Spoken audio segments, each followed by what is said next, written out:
So I'm gonna be making adobo chicken. We're gonna take the chicken, I'm gonna slice it up.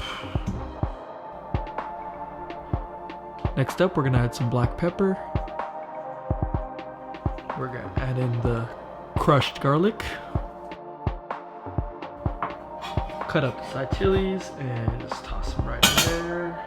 So the sauce mixture is practically half this, half of this. Just a Thai chili and the garlic again mixed in here. We're just gonna toss this right in there until the chicken is all evenly coated. We're gonna add half a cup of water. We're gonna add some green onions, just like that. Now all we gotta do is just mix this up. Now we're just gonna transfer this over into a container. Now that the chicken's been marinating overnight, we just put it onto a pan. Sear both sides for about 3 to 4 minutes. Add in some more of the adobo sauce. We're gonna add 1 cup of water.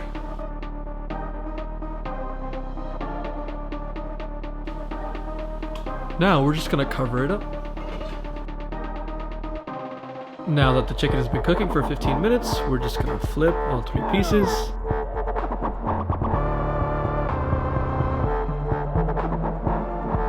And here's our finished adobo chicken.